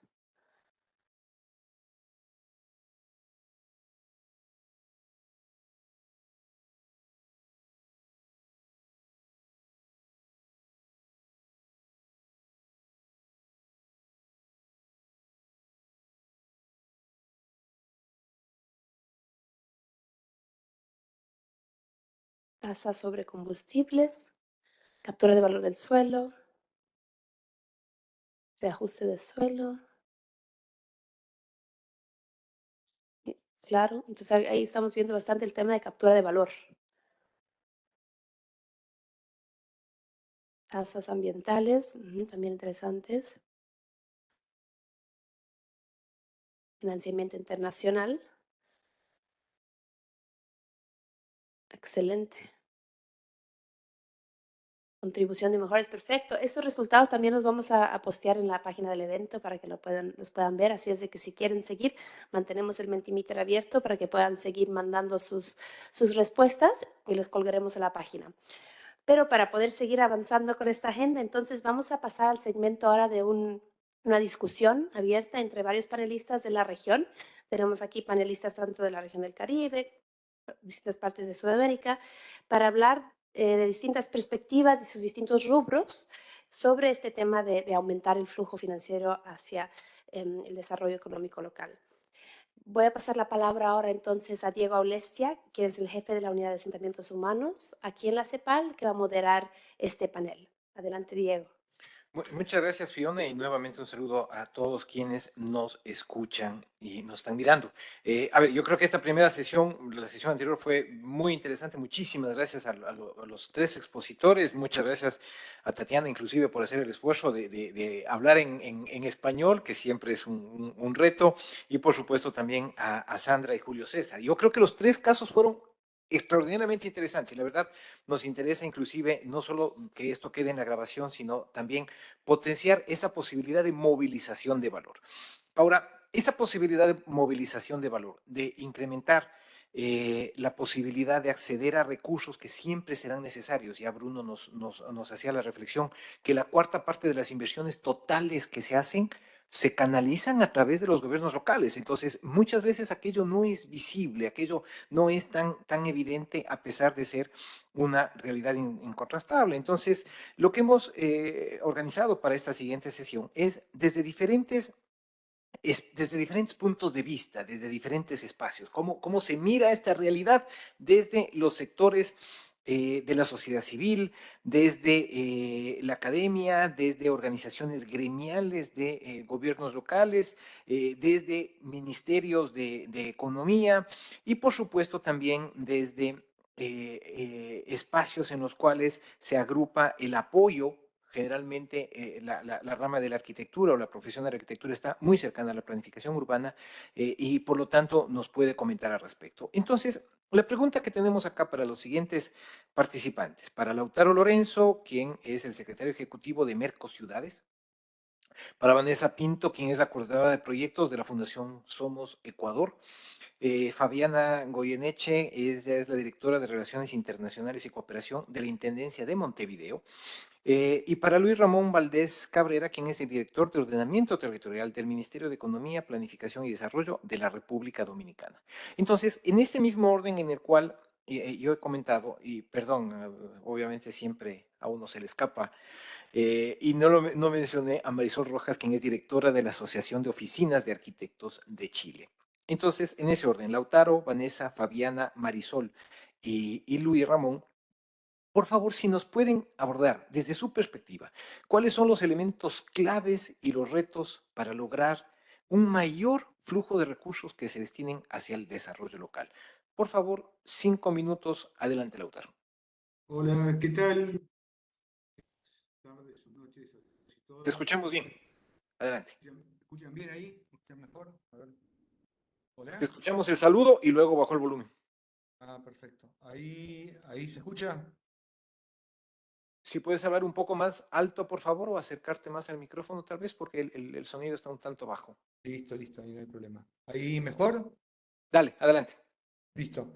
Bueno, ¿qué tal? Buenas tardes, días o noches a todos y todas. Gracias, Diego, gracias, Fiona, gracias al espacio de CEPAL por hacer esta consulta, que es un tema más que relevante. Nosotros, desde la red Mercociudades, que es una red que nuclea más de 400 ciudades de la región, entre ellas, por ejemplo, San Pablo y Cuenca son dos ciudades miembros de la red. Venimos trabajando el tema de financiamiento y de investigación sobre formas de financiamiento alternativo a lo que es solamente las garantías soberanas. En primer lugar, a veces hay un gran impedimento en los tiempos que tiene que ver con esta cuestión, con que el gobierno se genere la ventana de oportunidad, ¿no? El gobierno de turno nacional o estadual tiene que estar en coincidencia con el gobierno local. Eso muchas veces genera momentos de oportunidad y otros momentos en los cuales traban y dificultan la cuestión. Entonces, por eso entendemos que ahí es importante ver cómo trabajar estas alternativas a lo que hace a solamente la garantía soberana para conseguir financiamiento. Nosotros estamos trabajando con CAFA en el marco de un MOU que tenemos con el Banco de Desarrollo de América Latina, en el cual hemos estado investigando con varios municipios mecanismos de financiamiento y formas alternativas para generar más flujo de fondos hacia las ciudades. En parte coincidimos con algunas cuestiones de las que se mencionan aquí. Por ejemplo, las principales áreas de interés estratégico para búsqueda de financiamiento internacional están vinculadas a desarrollo urbano, infraestructura, adaptación climática. Acá está claro que el tema, más que cambio climático, es adaptación y resiliencia, ¿no? Eso es la demanda que están pensando los gobiernos locales latinoamericanos sobre las obras de mitigación. Eso es importante. Temas de inclusión social, movilidad sostenible, como se habló hoy, gestión de residuos sólidos y energías renovables. Algunos de los factores que dificultan este financiamiento, este acceso al financiamiento, tienen que ver con el bajo acceso a la información sobre líneas de financiamiento internacional, algunos requisitos técnicos y administrativos de los organismos multilaterales para acceder, la exigencia de contar con garantía soberana, un poco como comentaba antes, son como los tres grandes temas que dificultan el flujo de fondos. Los organismos reconocen el rol y responsabilidad creciente de los municipios, pero a veces no terminan de encontrar mecanismos que faciliten el acceso, ¿no? Al financiamiento. Hay que pensar nuevas formas de financiación. También otras cosas que hemos visto de este estudio que hemos hecho con ciudades de nuestra red y con la CAF, es que hay una gran cantidad de disparidad de capacidades de los gobiernos locales de la región para contar con información y capacidades para aprovechar las oportunidades de cooperación y financiamiento. El acceso al financiamiento internacional como herramienta para enfrentar los desafíos centrales de los gobiernos locales es vista a veces como una alternativa lejana y con múltiples inconvenientes, por todo esto que decimos, ¿no? A veces son procedimientos complejos y dificultades en que se realice a veces que se realice un proyecto terminan pasando hasta que se consiga el financiamiento desde que se lo pensó, pueden ser 4 o 6 años, ¿no? O a veces quedan mucho tiempo en gatera. Y los casos de acceso, los dos innovadores de acceso al financiamiento internacional que hemos relevado confirman que estamos en un proceso incipiente de recorrido para los gobiernos locales. Por eso es importante esta consulta y avanzar con estas cuestiones. Nosotros, ahí para destacar también, ha habido cuestiones vinculadas a la colocación de deuda o generación de bonos, como la alcaldía de La Paz en Bolivia, que también es interesante, o modelos de fideicomiso que ha implementado el gobierno de Canelones en Uruguay, también como otro mecanismo interesante. Bueno, a disposición, nuevamente gracias por el espacio, y un poco esto era lo que nos parecía interesante agregar desde la red y queriendo hacer honor al tiempo de exposición. Desde ya, muchas gracias. Muchas gracias, Lautaro. Solamente resaltaría un tema allí, resaltaría particularmente un tema. Tú hablabas de los contextos políticos, del acceso al financiamiento, incluso más allá de garantías soberanas.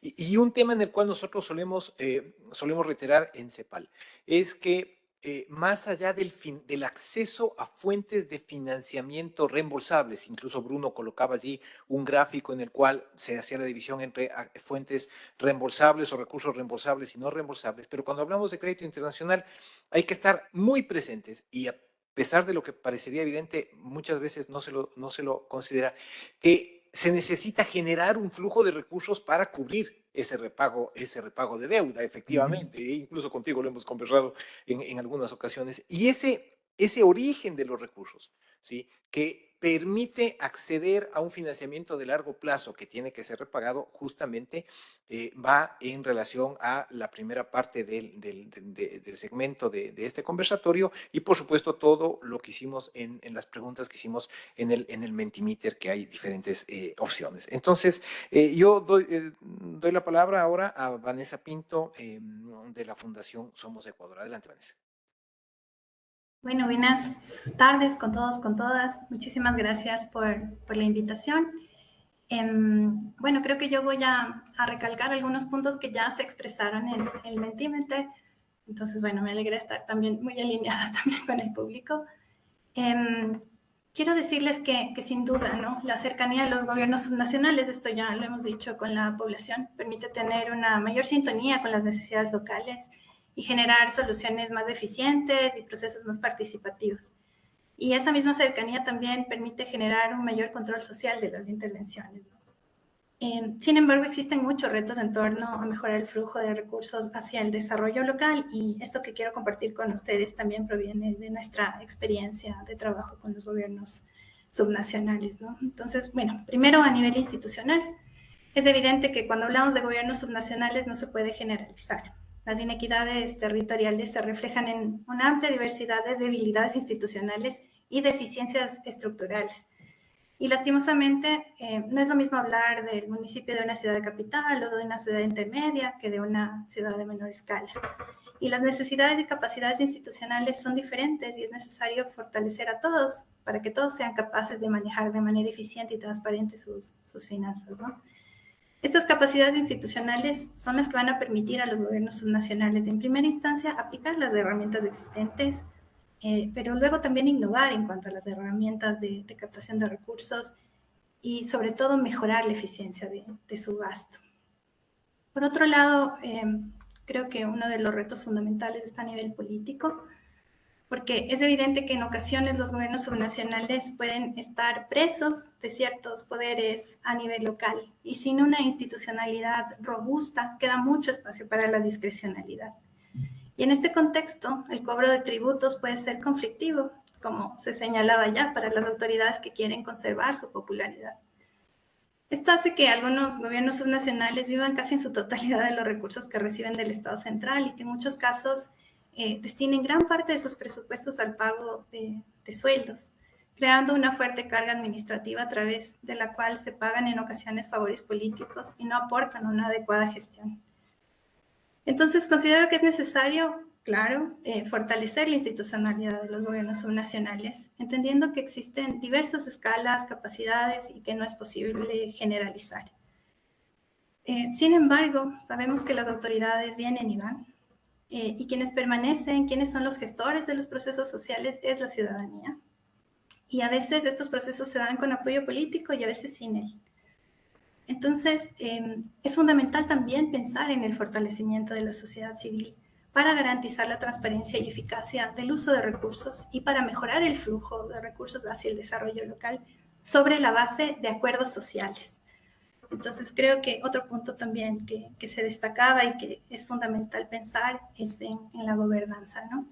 Y creo que este tema de la sociedad civil, si bien no es la única salida, creo que es una estrategia indispensable.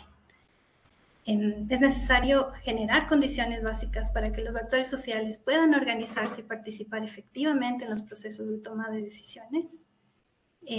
Para promover una participación activa, es necesario generar procesos de fortalecimiento de la sociedad civil, porque la participación no es algo que se va a dar de manera natural, sobre todo en contextos de crisis económica y desinstitucionalización como los que vive América Latina. Y este fortalecimiento sin duda debe incluir, entre otras cosas, espacios de formación, precisamente para enriquecer los aportes que se pueden hacer desde la ciudadanía.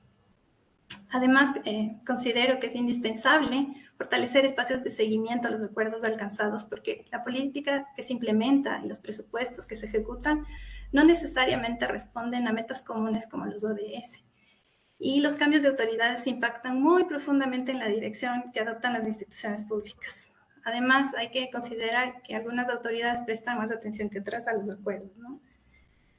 Entonces, es necesario generar un sistema de monitoreo ciudadano con información accesible que facilite el control social y también espacios específicos de rendición de cuentas que no limiten la entrega de información y que contemplen la posibilidad de la deliberación pública.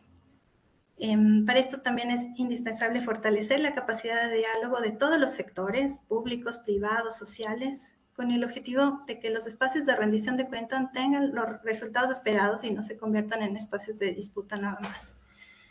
Estoy convencida de que la confianza en lo público incide en la recaudación y que estos procesos de fortalecimiento de la sociedad civil se verán reflejados en la generación de liderazgos ciudadanos y de acuerdos sociales que mejoren el flujo de recursos en el desarrollo local, ¿no?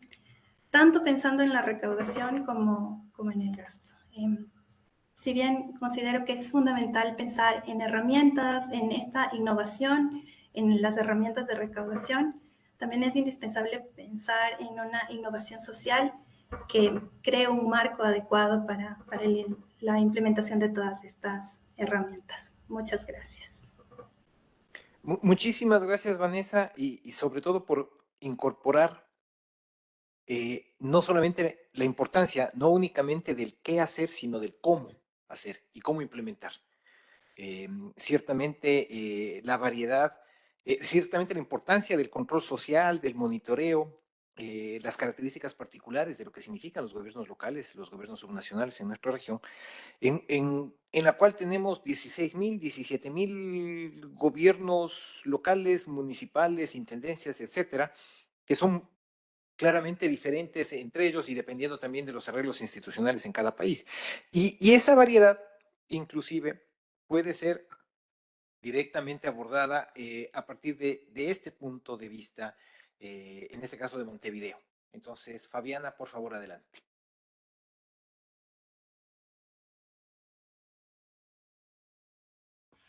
Muchas gracias, muy buenas tardes. Es un gusto compartir con ustedes y además tener la oportunidad de intervenir después de haber escuchado presentaciones tan interesantes y que creo que dan en el centro de lo que estamos planteando, no solamente hoy, sino también camino hacia la cumbre de financiamiento del desarrollo en Sevilla, ¿no? Que va a ser un hito esencial y un espacio en el que también nuevamente los gobiernos locales y regionales estamos dando la batalla por disputar espacios, por lograr incidir y porque como mínimo se nos mencione en las declaraciones y como máximo ideal formemos parte de eso que creo que Sebastián nombraba al principio, qué va a pasar con el día después, con los procesos de implementación y ojalá que los gobiernos locales ahí también estén incluidos.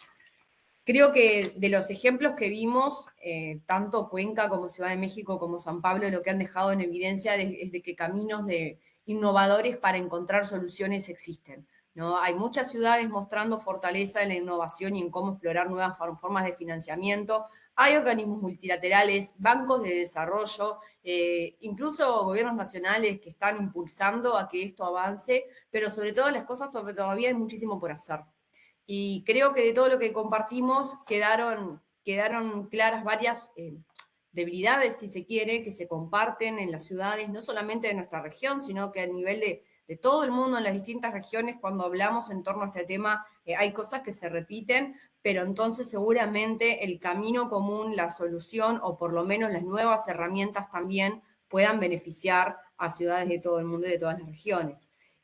Sin duda que la falta de autonomía sigue siendo uno de los problemas fundamentales, tanto por no tener instrumentos o autonomía suficiente con instrumentos tributarios, como también cuando se quiere acceder al financiamiento y se tiene que contar que con aprobación del Gobierno Nacional, que con la deuda la garantía soberana, con diferentes mecanismos de aprobación de los préstamos o del financiamiento de los bancos y de los organismos multilaterales. Se nota, y yo me animo a decir que seguramente es más grande de lo que nos atrevemos a transparentar, que a veces la falta de capacidades técnicas o la falta de transparencia en algunos procedimientos o de debilidades institucionales sin duda es una dificultad, pero es también una ventana de oportunidad, porque creo firmemente que al avanzar en las capacidades técnicas, en la solvencia institucional y en la transparencia de nuestros gobiernos locales, seguramente podamos avanzar hacia mejores y más innovadoras herramientas de financiamiento. Y bueno, y en todo este proceso creo que si tenemos varios problemas en común, sin duda las soluciones, como decía, tienen mucho de beneficiarnos en términos generales a todas las ciudades. Las soluciones presentadas por las tres ciudades creo que quedó claro, muestran una capacidad institucional y técnica muy grande, lo sabemos, conocemos a las tres ciudades y la trayectoria que tienen y sin duda por eso han llegado hasta aquí y pueden compartir estos proyectos. Tuve la oportunidad de conocer algunos de ellos. Creo que también comparten que tuvieron las condiciones político-institucionales para desarrollarlos. No pongo Ciudad de México como ejemplo, con el horrible terremoto que hubo en el 2017, la comunidad reclamaba una respuesta, había una necesidad y una urgencia, no solo política, sino también colectiva, también de la sociedad civil organizada, de que algo había que hacer, porque era algo que también estaba afectando hasta la memoria de la ciudad, ¿no? Con los sismos anteriores.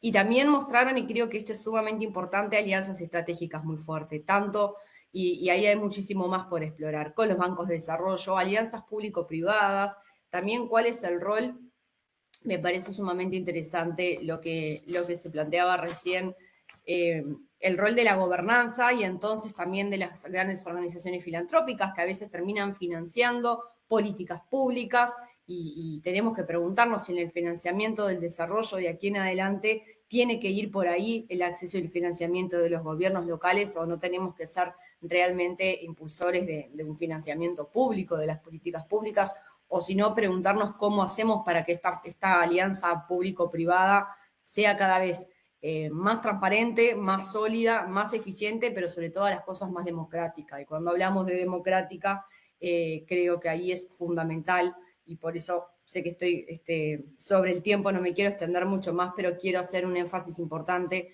en la gobernanza, porque a veces en estos espacios hablamos mucho de acción multinivel, mucho de políticas multiactor, pero los gobiernos locales seguimos trabajando profundamente a niveles de advocacy para lograr la incidencia necesaria. Recordemos lo que pasó con la Cumbre por el Futuro del año pasado. Después de años de trabajo logramos apenas una mención de la importancia que tenemos los gobiernos locales para alcanzar los objetivos de desarrollo sostenible, que bien se planteaba al principio, que son fundamentales. Bueno, que no pase lo mismo en la Cumbre para el Financiamiento para el Desarrollo, y que sobre todo los gobiernos locales tengan su lugar y la sociedad civil y la comunidad tenga su lugar y su espacio legítimo en la gobernanza para que el desarrollo se alcance de manera realmente sostenible. Muchas gracias. Muchas gracias, Fabiana, por llamar la atención nuevamente sobre el tema de gobernanza y participación, ¿sí? Y también sobre algo fundamental, ¿cuál es la replicabilidad de las experiencias? Tú decías bien, son 3 ciudades en las cuales existen capacidad institucional importante, que era uno de los elementos que salía cuando se hizo esta pequeña encuesta en el Mentimeter. Pero también, ¿qué sucede con la sociedad civil? Ya Vanessa lo comentaba. Sin duda alguna, los retos que existen también de tener claro el rol de los diferentes actores, de quién financia la política pública, tú decías de alguna manera, ¿no? Cuando hablabas de organizaciones que pueden estar involucradas en alianzas público-privadas, pero siempre tiene que ser con un énfasis transparente y democrático. Y esa intervención de diferentes actores creo que nos da una excelente vinculación hacia los criterios desde la Asociación de Oficinas de Arquitectos de Chile. Y quiero dar el paso ahora a Marisol. Marisol Rojas, por favor, adelante. Hola, ¿cómo están? Muy buenas tardes, y también agradecer esta invitación a exponer un poco también la experiencia, pero no me quiero repetir mucho de lo que ya han dicho mis colegas. Claramente que la realidad que es absolutamente transversal, lo que les pasa a ellos, lo que nos pasa a nosotros, y por lo tanto también esta visión desde el punto de vista de cómo hacemos en definitiva un financiamiento local mucho más eficiente. Y ahí es donde lo que primero que me quiero detener. Yo creo que hay un aspecto que es clave para efecto de la obtención del financiamiento, y que tiene que ver con la eficiencia en el uso de los recursos. Todos sabemos que los recursos son escasos, ¿ya? Y por lo tanto, una de las áreas como más importantes que por lo menos nosotros hemos visualizado desde el punto de vista como de la política pública, es que los recursos que hoy día tenemos debemos hacerlos más eficientes.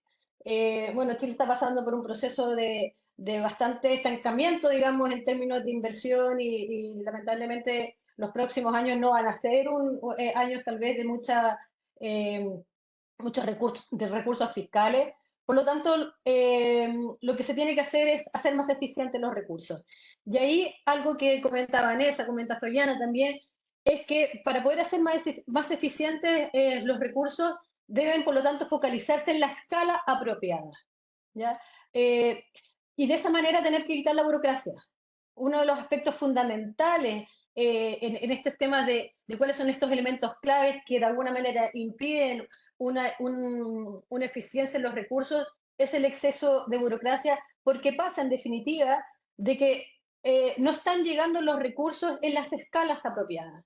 Se comentó, por ejemplo, lo que pasó en la reconstrucción en México. Yo también quería como recordar, o estaba recordando, que el año 2010, cuando tuvimos el terremoto acá en Chile, se crearon una serie de instrumentos, y esto en la marcha lamentablemente, pero que hay que rescatarlo, una serie de instrumentos para poder dar respuesta a diferentes ámbitos y a diferentes problemas que tuvimos con el terremoto. Temas de ciudad, de infraestructura, pero también a la comunidad, al vecino que se le había caído una techumbre. Y fueron tan distintas estas herramientas que se utilizaron que realmente reconocieron la escala de financiamiento. En el caso obviamente de los proyectos de infraestructura, eran financiamientos de ciudad, Ministerio de Obras Públicas, en donde tenían que, mediante licitaciones, de forma expedita, digamos, hacer todas las obras, pero llegamos hasta el nivel de entregar una tarjeta, era como de prepago, llamémoslo así, para la compra de materiales, porque no podíamos llegar obviamente con una empresa para poder arreglar las distintas casuísticas de alguna manera que habían sufrido cada una de las familias. Entonces, este ejemplo de alguna manera tiene que ser replicable también a la forma en que financiamos los proyectos desde el punto de vista de las distintas escalas. Yo soy un poquito crítica en un programa que tenemos a nivel del gobierno regional, llamémoslo así como más de la escala de la ciudad, es que postulan juntas de vecinos o comunidades muy locales a el alumbrado de una cancha de vecinos, y la verdad es que escucha, el gobierno regional está para ver la ciudad, está para ver la infraestructura, el transporte público, la conectividad, entre otras, y por lo tanto, eso debiera ser que aire en el ámbito barrial, en el ámbito local. Y eso significa una serie de personal, recursos asociados a este fondo, con además una rendición de cuentas que tú en definitiva dices, bueno, es necesario todos estos recursos para financiar ¿cómo se llama? El alumbrado público, el alumbrado, por ejemplo, de esa cancha de vecinos, o realmente tenemos que dar la confianza en que esos vecinos, con su autoridad local, son capaces de ejecutar esa obra. Por lo tanto, ahí me quedo, como digo, ese es el primer aspecto que tiene que ver con la eficiencia en el uso de recursos y en la escala apropiada y en la autonomía, como bien ha dicho también Fabiana y Vanessa, en la ejecución de esos recursos. Y el segundo aspecto, que desde nuestro punto de vista hay una brecha, y yo creo que ahí efectivamente el financiamiento puede avanzar bastante, y con los ejemplos que también se han mostrado acá, por ejemplo, en el caso de Sao Paulo, tiene que ver con la asociatividad, ¿ya? Y la asociatividad, como bien dijo Sebastián al inicio de este conversatorio, tenemos que volver a confiar. O sea, las confianzas en materia de la asociatividad son clave. Asociatividad público-público y público-privada. Cuando digo público-público, tiene que ver también con la asociatividad de las confianzas políticas, porque, pucha, yo no me puedo asociar con el alcalde de al lado si es que tiene un color político distinto. O sea, la verdad es que no, al contrario, tengo que asociarme con el alcalde de al lado para ser más eficiente en una licitación, de algo que compartimos. Entonces, la asociatividad público-público requiere de confianzas. Y la asociatividad público-privado también requiere de confianzas. Hoy día son lamentablemente elementos que están apuntando en contra de realmente una posibilidad de hacer mejores proyectos. Y cómo uno dice, bueno, ¿cómo se resuelve al final esta desconfianza? Es decir, esa reiterativa, como bien señalan, transparencia y rendición de cuentas, el accountability de la comunidad, de la sociedad. Y en ese ámbito, la información, el acceso a la información es fundamental. O sea, nosotros trabajamos con harta información, pero de repente uno dice, bueno, a ver, ¿dónde están los últimos proyectos de algún municipio? Y uno se trata de meter y resulta que no aparecen en ninguna parte. Marisol. ¿Dónde están los proyectos de...? Disculpa, si puedes ir concluyendo, por favor. Y por lo tanto, en ese ámbito de la asociatividad público-público y público-privado, para de alguna manera lograr sacarse las desconfianzas, son los procesos de transparencia. Muchísimas gracias. Disculpa que el tiempo es lamentablemente el peor enemigo, pero muy interesante lo que comentaste. Me encantó cómo empezaste con la mención a la eficiencia. Estamos hablando, sí, de generación de recursos, ¿no? Pero también tiene que el otro lado de la medalla ser muy claro. Y en esa utilización de recursos, por supuesto, confianza. Capital social, podríamos decir, inclusive, hablándolo más ampliamente, que requiere transparencia e información, que empalma incluso con el tema de control social, que también lo comentaban de auditoría social, que lo comentaban también otros colegas.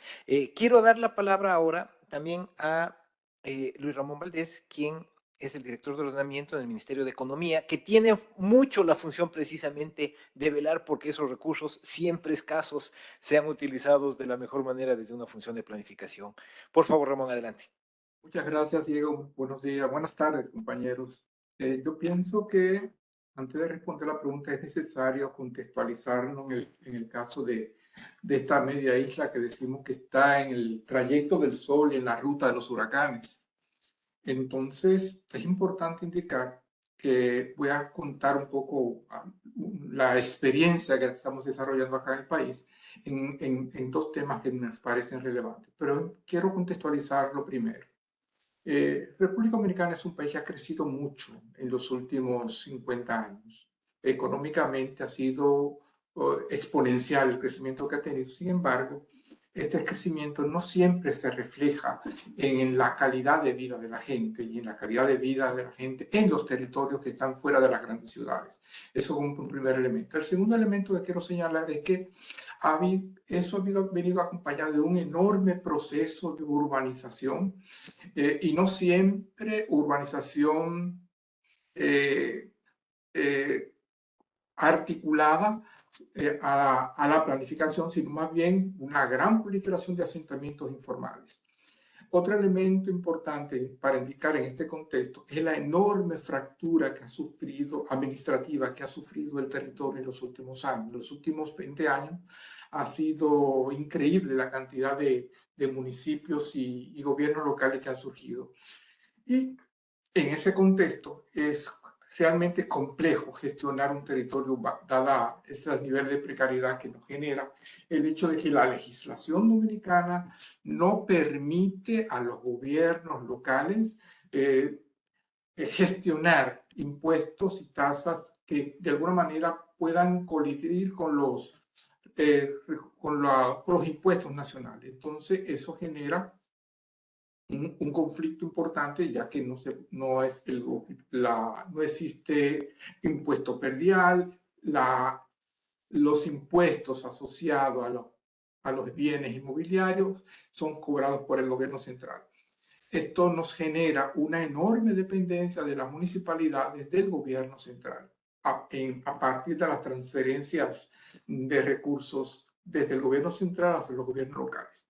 Un dato importante que quiero señalar es que el 70% de las municipalidades tienen menos de 10.000 habitantes. O sea que estamos hablando de gobiernos locales sumamente pequeños y esto los hace insostenible, aún con la transferencia gubernamental, de que puedan prestar eficientemente algún tipo de servicio, dado que esa transferencia, aunque hay diferentes criterios, el peso fundamental del criterio de la transferencia radica en la cantidad de habitantes que tiene cada localidad. Entonces, esto nos genera un problema serio, dado que el grueso del presupuesto, si vamos al número porcentual, el 40% del presupuesto se dedica al pago de personal, el 20% a contrataciones de servicios y apenas el 14% obras municipales. Eso nos deja una brecha enorme cuando tenemos que hacer frente a los impactos, a los temas relacionados con la inversión necesaria para el desarrollo de las municipalidades y sobre todo cuando se requiere hacer inversiones para la gestión del riesgo de desastre o para hacer mitigación del cambio climático, sobre todo en un contexto en que esta media isla en los últimos años ha sido impactada por al menos 2 huracanes, ha sido impactada por varias vaguadas, incluyendo una dana que afectó al menos 2 veces la ciudad de Santo Domingo y en este momento en que estaba conversando con ustedes, unas lluvias torrenciales exorbitantes han afectado la zona fronteriza norte y sur del país, provocando inundaciones severas. Entonces, ¿cómo hacer frente a todo esto? Con municipalidades que tienen escasos recursos. Desde este ministerio se ha impulsado un mecanismo. Debo indicar que los gobiernos locales tienen lo que son los planes municipales de desarrollo. Desde los planes municipales de desarrollo, con una fuerte participación social a partir de los consejos municipales de desarrollo, se De alguna manera se condensan las iniciativas ciudadanas y los proyectos que entienden las municipalidades que son relevantes para sus territorios. Ahora bien, no siempre tienen los recursos para poder ejecutar esos proyectos. Entonces, desde este ministerio y en coordinación con otras entidades gubernamentales se ha creado lo que es el Registro Único de Demandas Ciudadanas. ¿Qué es ese mecanismo? Este mecanismo es un sistema creado que permite que aquellos proyectos que no pueden ser cubiertos por los gobiernos locales, que no pueden ser cubiertos por los fondos propios de las municipalidades, en algunos casos demandados por la población o en otros casos priorizados dentro de sus planes de desarrollo, pueden ser priorizados y canalizados a las sectoriales gubernamentales afines y con recursos para poder financiar esos proyectos. Puede ser que una municipalidad dice no tiene agua. Eso se traduce en la necesidad de un acueducto. A lo mejor es solo una reparación, pero puede ser que haya que estructuralmente construirlo. Una municipalidad no puede hacer frente a una necesidad de este tipo, entonces se transfiere al Instituto de Aguas Potables, o se transfiere al Ministerio de Obras Públicas, se verifica que varias municipalidades tengan un problema similar y entonces esto pasa al presupuesto de la sectorial gubernamental y a través del presupuesto nacional se canalizan los recursos para cubrir esa demanda. Esto es el ideal. Ahora bien, para poder hacer que esto pueda funcionar, entonces desde las localidades se han creado estos consejos de desarrollo que se encargan de monitorear que efectivamente esto pueda ocurrir. Entonces es una especie de veedor público a fin de que articulado con el gobierno local y articulado con las autoridades provinciales, las comunidades que demandan esta necesidad o que son impactadas por este sistema, por estas situaciones, puedan demandar al gobierno central o a los ministerios que corresponda la realización de la obra asignada de manera eficaz. Debo indicar que el presupuesto es público, las demandas son publicadas y la ciudadanía tiene acceso a esta información de manera que pueden monitorear en tiempo real la situación del proyecto que han solicitado y si hay o no recursos destinados para ello. Finalmente, Por favor, Ramón, si podemos ir cerrando. Sí, por supuesto. Finalmente, debo indicar que la apropiación gubernamental del presupuesto para esto ha crecido en promedio entre un 5% del presupuesto nacional que era hace 2 años a un 18% del presupuesto nacional para este año. O sea que el impacto ha sido significativo. Cierro acá. Muchas gracias por poner sobre la mesa la importancia de esa relación entre gobiernos centrales, gobiernos locales, de estos consejos locales que hacen una veeduría ciudadana efectivamente de las inversiones que se realizan y de la importancia también de tener una sistematización de las demandas, esta suerte de banco de demandas directamente que permitan hacer una priorización. Yo creo que así hemos tenido 5 visiones diferentes desde varios actores.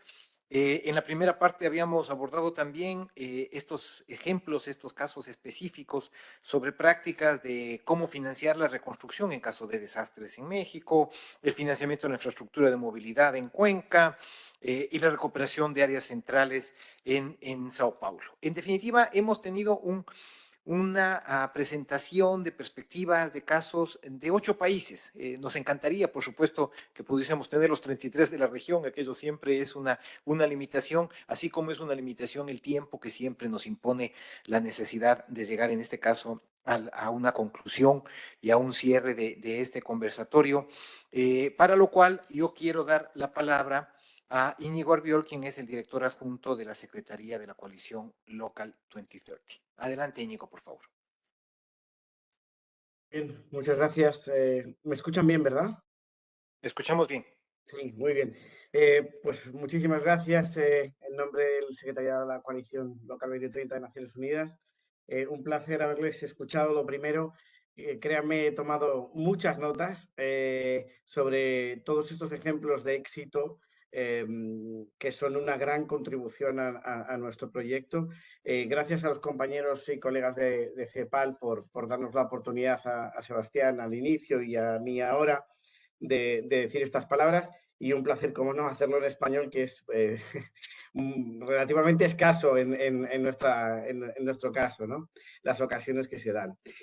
Bien, como cierre, y no quiero tomar mucho tiempo, sí que me gustaría, más allá de los casos que han explicado y que sin lugar a duda van a ser la esencia del informe que vamos a elevar, explicar cómo desde Local 2030, nuestra coalición de Naciones Unidas, el Camino a Sevilla, este proyecto del Camino a Sevilla no es algo puntual, es una estrategia de participación, ¿no?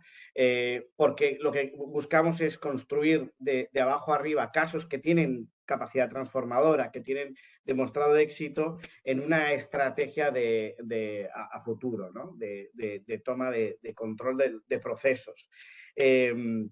En este sentido, pues la consulta de hoy, junto a otras consultas regionales que estamos realizando en otros lugares y talleres locales, etcétera, van a construir un informe de síntesis. Habrá un informe regional y otro informe global que vamos a llevar a los procesos globales, en concreto a la conferencia de Sevilla el próximo 30 de junio.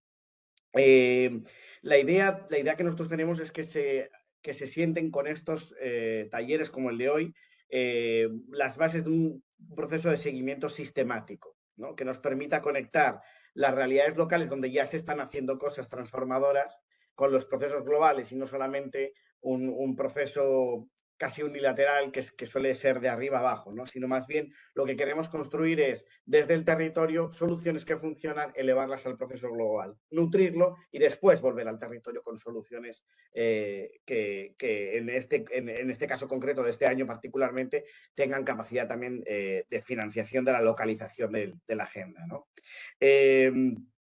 Y lo han dicho ustedes en múltiples ocasiones, todos prácticamente, ¿no?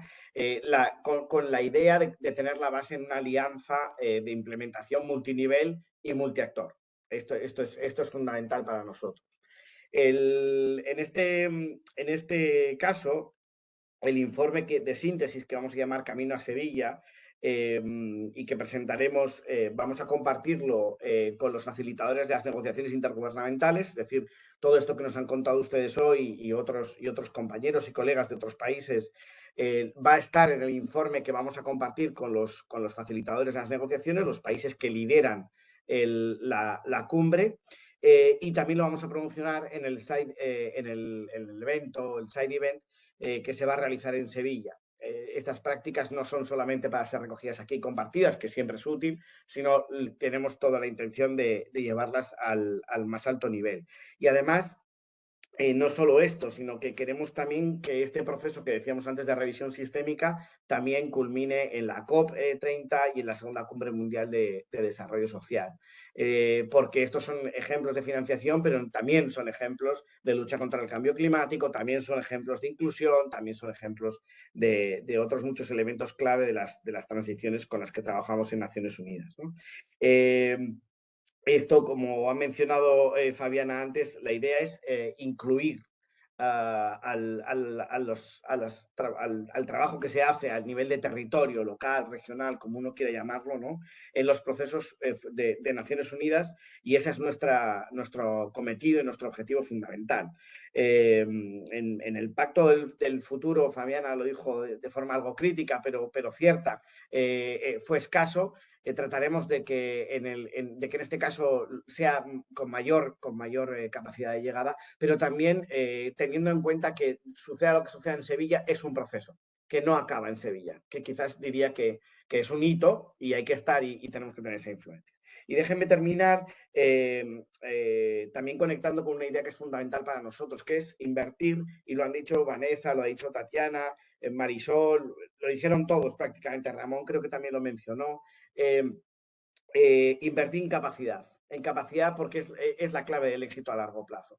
Otro de los elementos fundamentales, y ahí quedamos a su disposición desde la coalición de Naciones Unidas, Local 2030, es la generación de alianzas multiactor, gobiernos nacionales, gobiernos locales, regionales, bancos de desarrollo, fundaciones, sector privado, jóvenes, grupos indígenas, organizaciones comunitarias, sociedad civil, quien sea, pero para generar capacidades compartidas que nos permitan y también lo mencionó, creo que fue Marisol, eficiencia, convergencia, sinergias, ¿verdad? Pero también transparencia, rendición de cuentas, es esencial, ¿no? Y cuando esto se hace multiactor, multinivel, es cuando realmente se logra. Pero también para crear esos marcos legislativos, autonomías fiscales, inversiones, que son, como Ramón puso encima de la mesa, absolutamente fundamentales. Déjenme terminar diciéndoles que vamos a utilizar mucho sus aportaciones. Desde ya les digo que aunque no nos contacten, nosotros sí que les vamos a seguir contactando. Así que si no nos usan, nosotros les usaremos, no tengan duda,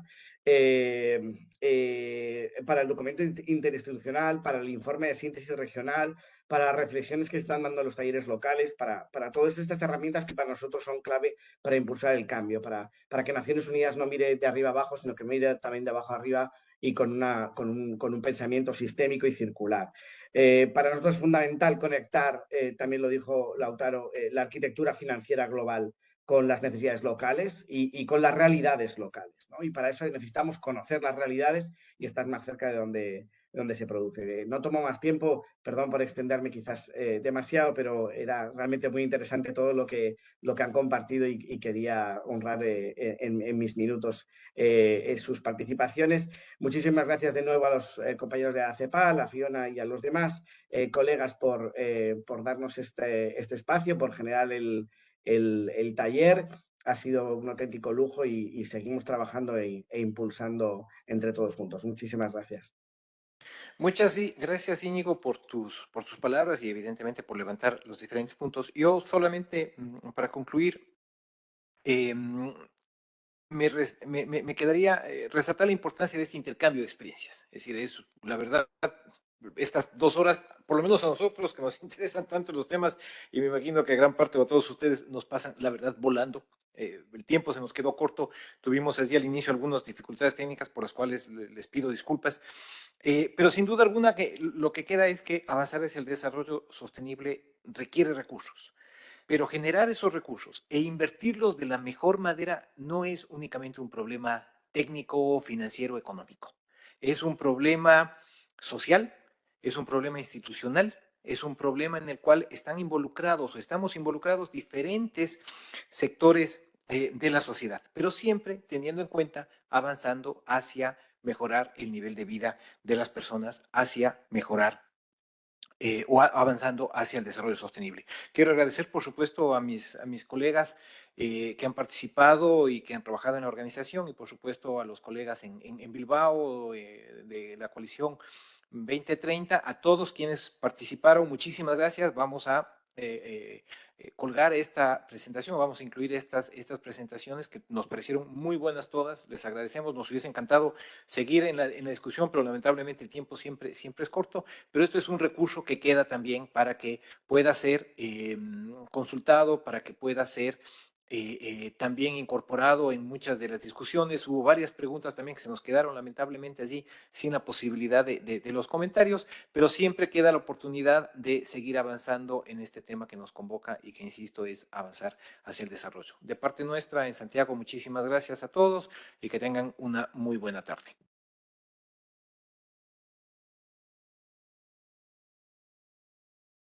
Buenas tardes, gracias a todos. Gracias, buenas tardes. Hasta luego. Muchas gracias, buenas tardes. Gracias.